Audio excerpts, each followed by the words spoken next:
कागभुसुंडी हिंदू धर्म के सर्वाधिक आयु वाले प्राणियों में से एक है। कहा जाता है कि कागभुसुंडी ने रामायण को 11 बार और महाभारत को 16 बार होते हुए देखा था। एक बार उनके मन में यह शंका उत्पन्न हो गई, क्या सच में श्री राम भगवान विष्णु के अवतार हैं या ये सब एक किंवदंती है।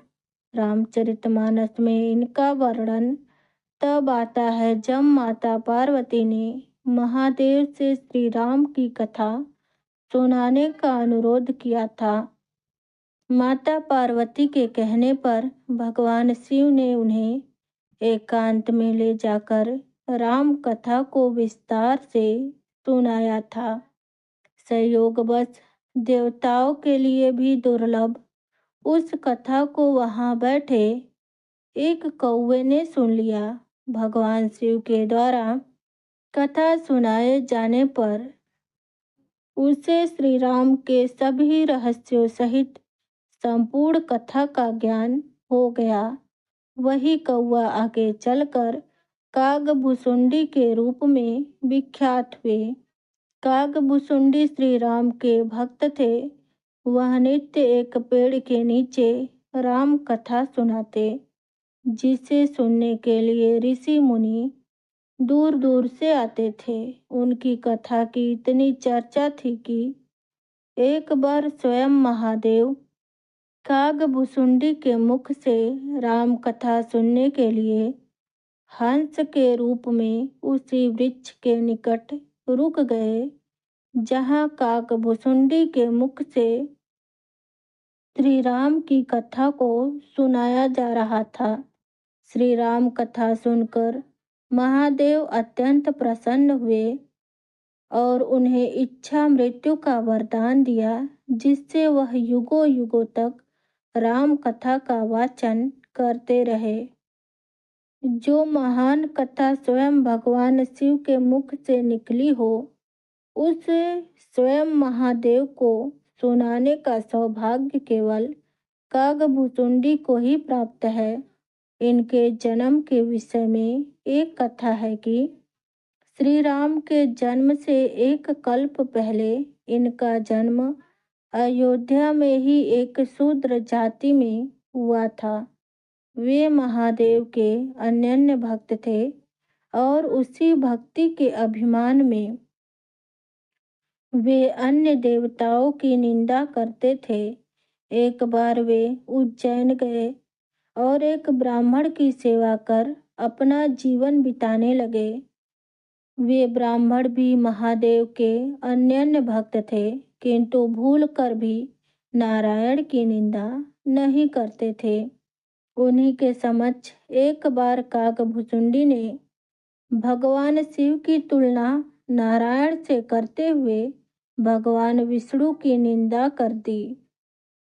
श्री हरि की निंदा सुनकर महाकाल अत्यंत क्रोधित हुए और उन्होंने आकाशवाणी द्वारा कागभुसुंडी को धिक्कारते हुए कहा, अरे अधम, तुम्हें स्वयं को मेरा भक्त कहता है और तुझे यह भी ज्ञात नहीं कि हरि और हर में कोई भेद नहीं।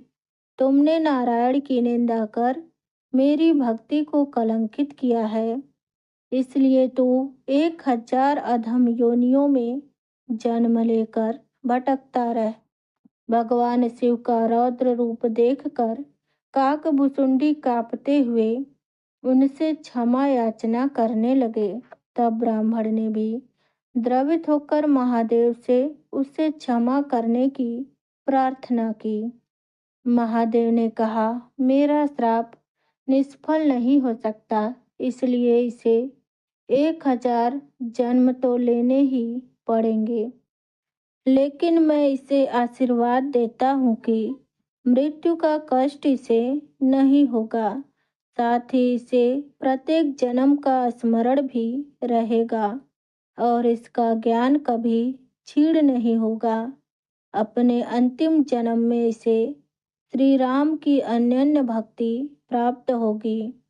महादेव के वचन अनुसार कागभुसुंडी का सबसे पहले जन्म सर्प योनि में हुआ। इसके बाद वह जिस भी योनि में जन्म लेते उन्हें बिना कष्ट ही मुक्ति मिल जाती थी। साथ ही महादेव के आशीर्वाद के कारण उन्हें अपने पिछले सभी जन्मों का पूर्ण स्मरण रहता था। इसी तरह 1000वें जन्म में उन्हें मनुष्य का जन्म मिला। मनुष्य के रूप में जन्म लेने के बाद वे लोमस ऋषि के पास पहुँचे। जब महर्षि लोमस उन्हें ज्ञान की बातें बताते तब वे उन्हें बात बात पर टोकने लगे। इससे रुष्ट होकर लोमस ऋषि ने कहा कि अरे मूर्ख, तू क्या कौवे की भांति बात बात पर काव काव करता है। तू मनुष्य होने के योग्य ही नहीं है, इसीलिए जा तू कौवे का ही जीवन व्यतीत कर। उनके श्राप से कागभुसुंडी तत्काल कौवा बन गए। ऐसा देखकर अपने क्रोध पर पश्चाताप करते हुए लोमस ऋषि अत्यंत दुखी हुए। तब काग रूपी कौवा कागभुसुंडी ने कहा, हे मुनिवर, आप दुखी न हो। आप जैसे महात्मा का श्राप भी मेरे लिए वरदान है। यह कहकर कागभुसुंडी ने महर्षि लोमस को राम कथा सुनाई। उनका ऐसा संयम देखकर और महान राम कथा को सुनकर महर्षि लोमस बड़े ही प्रसन्न हुए और उन्हें इच्छा मृत्यु का वरदान दिया और साथ ही साथ राम मंत्र भी दिया। उनके द्वारा कहे गए रामायण को कागभुसुंडी रामायण के नाम से भी जाना जाता है।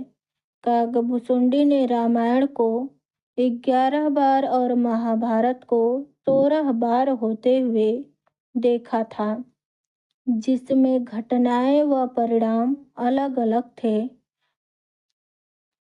रामायण में एक ऐसा प्रसंग आता है जब नारायण के वाहन गरुड़ को श्री राम के विष्णु अवतार होने पर संदेह हो गया था। यह वर्णन तब आता है जब श्री राम की सेना ने लंका पर आक्रमण किया और उनके नेतृत्व में वानरों और भालुओं की सेना ने रावण के कई महारथियों का वध कर दिया। यहाँ तक कि कुंभकर्ण भी श्री राम के हाथों मारा गया। तब रावण स्वयं युद्ध में जाने को तत्पर हुआ। तब उसके पुत्र मेघनाद ने अपने पिता रावण को रोकते हुए कहा कि जब तक वे है तब तक राजा को युद्ध में नहीं जाना चाहिए। मेघनाद अत्यंत वीर था। उसकी गिनती बड़े बड़े योद्धाओं में की जाती थी। संसार में कोई ऐसा अस्त्र नहीं था जिसका उसे ज्ञान नहीं था। वह अपनी तपस्या से तीनों महाअस्त्र, ब्रह्मास्त्र, नारायण अस्त्र व पाशुपत अस्त्र का भी ज्ञान रखता था। अपने पिता से आज्ञा लेकर युद्ध क्षेत्र में जा पहुंचा और माया युद्ध करके उसने राम लक्ष्मण को नागपाश में बांध लिया। नागपाश के बंधन में जब दोनों बंध गए तब समस्त सेना चिंता में पड़ गई। तब जामवंत जी ने बताया कि इस संसार में कोई भी नागपाश से उनकी रक्षा नहीं कर सकता। यदि उन्हें कोई बचा सकता है तो वह केवल गरुड़ जी है। यह सुनकर संकट मोचन वायु गति से उड़कर पक्षीराज गरुड़ के पास जा पहुँचे और उन्हें सारी बातें बताते हुए उनसे सहायता मांगी।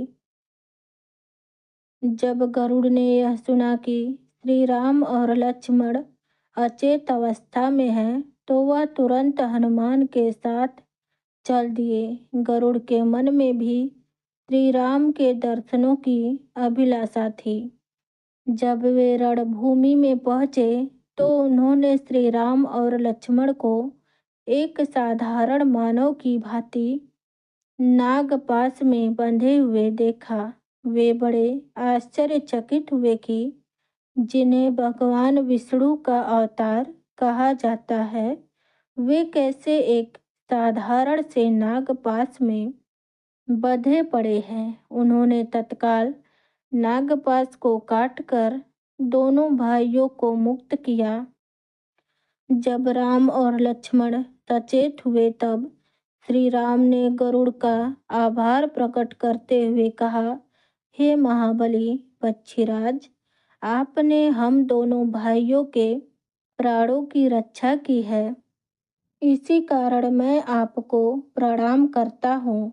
मुझे अपने प्राणों का मोह नहीं है, किंतु आपने मेरे अनुज के प्राण बचाकर मुझ पर बड़ी कृपा की है। विष्णु अवतार श्री राम के ऐसे वचन सुनकर गरुड़ को पुनः आश्चर्य हुआ। वे अपनी शंका का समाधान श्री राम से करना चाहते थे, परंतु संकोचवश कुछ नहीं कहा। उन्हें प्रणाम कर वापस लौट गए। वे अपनी शंका को लेकर नारद के पास पहुँचे, किंतु उन्होंने गरुड़ को ब्रह्मा जी के पास जाने को कहा। जब वे ब्रह्मा जी के पास अपनी शंका लेकर पहुँचे, तब उन्होंने हंसकर महादेव के पास भेज दिया। वह भगवान शिव के पास पहुँचे और उनसे कहा, हे महादेव, आज जो मैंने देखा उससे मेरे मन में शंका उत्पन्न हो गई है। क्या श्री राम वास्तव में मेरे प्रभु नारायण के ही अवतार हैं? तब महादेव ने मुस्कुराते हुए कहा, ऐसा क्या देखा तुमने? तब गरुड़ ने कहा कि श्री राम अपने भाई लक्ष्मण के साथ एक साधारण से नागपाश में बंधे पड़े हैं। हे महादेव, लक्ष्मण तो स्वयं शेषावतार कहे जाते हैं। वे नागपाश में कैसे बंध सकते हैं? और भगवान विष्णु के अवतार श्री राम भी उसी नागपाश में बंधकर अचेत अवस्था में पड़े थे, जिनके केवल संकल्प मात्र से सृष्टि का आरंभ व अंत हो सकता है। उस भगवान विष्णु के अवतार श्री राम को मेरे जैसे तुच्छ प्राणी की आवश्यकता क्यों पड़ गई? इसी कारण मैं संदेह में पड़ गया हूँ। भगवान शिव ने कहा, राम पर संदेह करना स्वयं नारायण पर संदेह करना है। तुम्हारी शंका का समाधान मैं कर सकता हूँ, लेकिन मैं चाहता हूँ कि तुम पृथ्वी पर जाकर मेरे भक्त काकभुसुंडी से मिलो। वे निश्चय ही तुम्हारे संदेह का निवारण करेंगे। यह सुनकर गरुड़ काकभुसुंडी से मिलने जा पहुँचे, जो एक वृक्ष के नीचे राम कथा कह रहे थे। दूर दूर से आए महर्षि और विद्वान उनकी कथा को सुन रहे थे।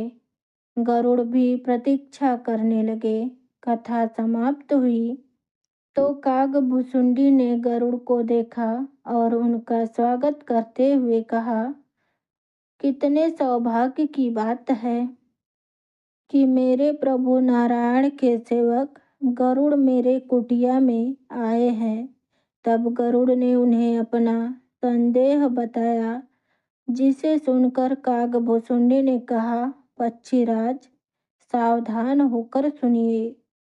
मैं आपको श्री राम का वह रहस्य बताता हूँ जिसे स्वयं महादेव ने देवी पार्वती को बताया था और मैंने उस कथा को सुना था। श्री राम निसंदेह श्री हरि के ही अंशावतार है। लंकापति रावण, जिसके अत्याचारों के भार से पृथ्वी त्रस्त है, उसी के वध करने के लिए नारायण 7वें अवतार के रूप में जन्म लिए हैं। वास्तव में रावण की मृत्यु नारायण के अवतार श्री राम के द्वारा ही संभव है। इसी कारण श्री राम का अवतार हुआ है। वह मर्यादा पुरुषोत्तम के रूप में जन्मे हैं, इसीलिए वह आम मनुष्य की तरह है, क्योंकि रावण का वध एक साधारण मनुष्य के हाथों होनी है। आपको जैसे शंका हुई, वैसी ही शंका मुझे राम के बालपन में हो गई थी। इसी के निवारण के लिए मैं बाल रूपी राम के रोटी के टुकड़े को लेकर उड़ गया।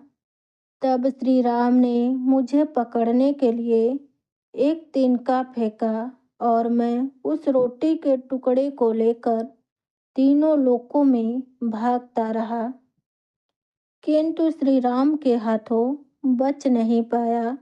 मैं कहीं भी उनसे पीछा न छुड़ा सका। तब मुझे विश्वास हो गया कि श्री राम ही भगवान विष्णु के अवतार है।